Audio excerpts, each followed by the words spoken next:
बँकेचा व्यवहार कसा चाललाय, काय चाललाय, यांना सगळं माहिती असतं. हे सगळं माहिती असताना यांनी सगळं का बघू नये आतापर्यंत? हा, आणि ज्यांचे पैसे ते त्यांच्याकडे जातात तर त्यांना आणखी धक्काबुक्की करून हाकून देतात. हा, हे काय असं आहे? जनताचे पैसे असून जनतेचे पैसे जे आहेत ते, हा, हे यांनी सगळं ते मुंदडा वगैरे जे बाकी संचालक आहेत ना, यांनी स्वतः सगळे पैसे हडप केले.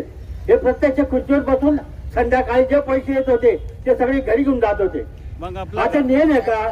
बँकेचा कुठलाही व्यवहार जो असतो संस्थेचा 5 वाजेपर्यंत जे असतं ते कामकाज संपल्यानंतर जे आपल्याकडे ठेव आलेली असते किंवा जी शिल्लक आहे ती दुसऱ्या बँकेत ठेवावी लागते. त्याच्यानंतर दुसऱ्या दिवशी 11 वाजेनंतर आपण ज्या बँकेत पैसे ठेवलेले असतात ते पुन्हा पैसे परत आणून आपल्या संस्थेमध्ये जमा केल्यानंतर मग पुढचा व्यवहार चालू होतो. आतापर्यंत यांनी कधी ऑडिट केलं नाही किंवा बँकेत आपले जे पैसे जमा होतात यांनी कधी दुसऱ्या बँकेत कधी जमा केले नाही पैसे. हा, ज्याची 5 लाखाची प्रॉपर्टी नसताना यांनी 25 लाख रुपये अगदी दिलेले. यांच्या बापाचा पैसा होता का? गोरगरिबाचे पैसे आहेत. हा, ज्याचे 5 लाखाची प्रॉपर्टी नाही. अहो, कुठलंही 5 लाखाचं 2 लाखाचं लोन जरी पास करायचं असतं तरी आपण सगळं डायरेक्ट बसतो का हो यांना 2 लाखाचं लोन पास करायचं का? आपण एकमेकाला विचारतो. यांनी कुठल्याही विषय साध्या चिठ्ठीवर 25 लाख काय 50 लाख काय लोकांना एवढ्या गोरगरिबांचे पैसे जमा झालेले यांनी वाटले यांच्या बापाचा पैसा होता का? आज जो ये आंदोलन हुआ है, चल रहा है, ये आंदोलन में जो मयंक पत्र संस्था है वो पत्र संस्था में जो भ्रष्टाचार हुआ है वो भ्रष्टाचार में पत्र संस्था के जो चेयरमैन है उन्होंने वो अधिकारी लोगों को एक जेल में डाल दिया है. और जो कुछ गब्बर है जो पत्र संस्था के चेयरमैन और पत्र संस्था के जो ऑडिट जो अधिकारी है डीडी शहर के, ये लोगों ने ये बाजू में हो गए. अभी ये लोग वहाँ से निबंधक से मैडम आए थे, ये ऐसे बोल रहे हैं कि हम 3 महीने से ऑडिट पे वही तो वो बोल रहे हैं कि 3 महीने तक हमको ऑडिट बनाना टाइम लेना है. तो इतना टाइम लगता क्यों है? और ये पैसे गरीब लोगों के, आम जनता के पैसे, वो पैसे ये खा के गब्बर शेर सब इधर उधर लंदन इधर घूम रहे हैं. तो इनके ऊपर कार्रवाई होना चाहिए. संचालक मंडल और डीडी सेल के जो है उनके ऊपर गुना दाखिल होना चाहिए, उनको जेल के अंदर डालना चाहिए. तो ये ना होते हुए यहाँ पे ऐसा कोई जवाबदार अधिकारी नहीं है, यहाँ पे ऐसा जवाबदार कोई ये मालेगांव का जो अपना पालक मंत्री है ऐसे कोई वो भी जवाबदार नहीं ले रहे.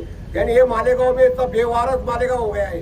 यहाँ कोई अधिकारी के ऊपर किसी का वाच नहीं है, कलेक्टर मैडम का नहीं है, ना एसपी साहब का नहीं है. यहाँ जो भ्रष्टाचार होता है उसके राम भरोसे मालेगांव चलता है. तो इसके लिए वो जल्द से जल्द इन लोगों का पैसा वापस होना, इसके लिए जो संचालक मंडल है काबरा उसके ऊपर गुना दाखिल होना, डीडी शेल्की के ऊपर गुना दाखिल करने होना, यही हम लोगों की मांग है.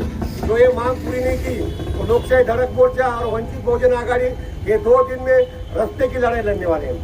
3 महिने लागतील, 3 महिन्यापेक्षा जास्त लागतील. माझ्याकडे कर्मचारी कमी आहे आणि त्यांनी जे आता रेकॉर्ड उपलब्ध करून दिले त्याच्यावरून मी ऑडिट करते, पण 3 महिन्याच्या पुढे लागते. मी अजून परत वरिष्ठ कार्यालयाकडे कर्मचाऱ्यांची मागणी करते आणि त्या कर्मचाऱ्यांची मागणी करून लवकरात लवकर पूर्ण करण्याचा प्रयत्न करते. बँकेत तर्फे कोणी अधिकारी येणार आहे का इथे ये देता है यांना आश्वासन द्यायला?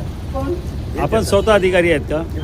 बँकेचे अधिकारी आहेत का आपण? बँकेचे नाही, मी ऑडिटसाठी मला नियुक्त केलेले आहे. बँकेने नियुक्त केलं ना आपल्याला?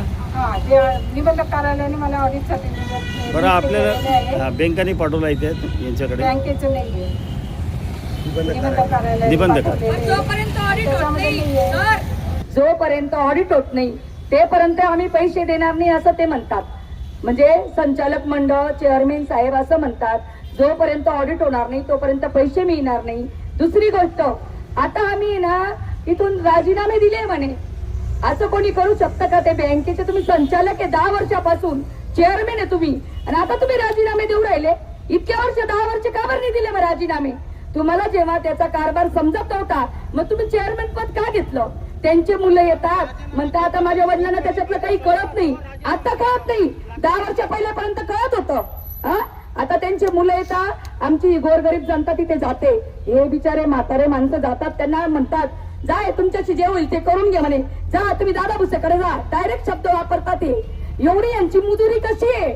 हे करण कौशलची एवढी मुजोरी का बरं आहे, म्हणजे यांच्यावर कोणाचा हात आहे ते आम्हाला कळायला पाहिजे. आज आम्ही 6 महिन्यापासून आलाडा देऊ राहिलो का बरं, कोणीच प्रशासन जागा होत नाहीये. त्या पवन पुरोहित तिथला नोकर होता म्हणजे मॅनेजर, त्याला यांनी तिथे डांबून ठेवलं आणि चेअरमॅन जो मालक आहे तो स्वतः बाहेर उघडा फिरू राहिला. ही कोणती गोष्ट आहे? एवढी साधी गोष्ट लोकांच्या लक्षात येत नाहीये. म्हणजे फक्त लोकांना आम्हाला रोडवर आणायचंय, आंदोलन करा, रोडवर आणा, हे आम्हाला आता भाग पाडू राहिले. आम्ही मारवाडी समाजाच्या बाया आहे. आज आंदोलन मी 50 वर्ष 60 वर्षाची बाई मी आधी त्याची रोडवर उभं राहून आंदोलन करते आणि ज्यांनी आमचे पैसे बुडवले ते सुद्धा मारवाडीच आहे. काय बोलू मग आता? हे 6 महिन्यापासून प्रकरण चालू आहे. त्यांनी जर केलं असतं ना, एकटा तो माणूस बी आमचे पैसे देऊ शकतो, एकटा माणूस आमचे पैसे भरू शकतो, पण आता त्यांची द्यायचीच नियत नाहीये.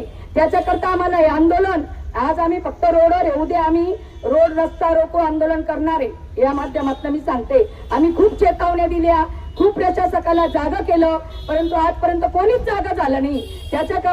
त्याच्यामुळं हे उग्र स्वरूप आम्हाला घ्यावं लागणार आहे. या मॅडमकडे मी रोज जाते महेश पतसंस्थामध्ये. 6 महिन्यापासून मला काहीच काम नाही, हेच काम करत बसते मी.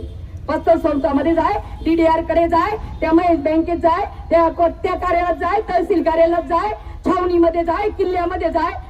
एवढे रिकामे कामी आमचे पैसे ठेवून आम्हाला हे काम करायला भाग पडू राहिले. म्हणजे त्यांनी कोणीच जाब विचारणार नाही त्या लोकांना. ही कोणती गोष्ट आहे? म्हणजे मालेगावात कोणीच वाली नाही राहिलं का आता? कोणीही यायचं उठायचं. आज या महेश पतसंस्थांनी केलं, उद्या पण दुसरी पतसंस्था करेल. अरे त्यांचं पण काहीच झालं नाही, आपण बी पडू. अच्छा, सगळ्या बँकेने करायला लागलं तर मग विश्वास कोणावर राहील? ही गोष्ट तुम्ही घ्या.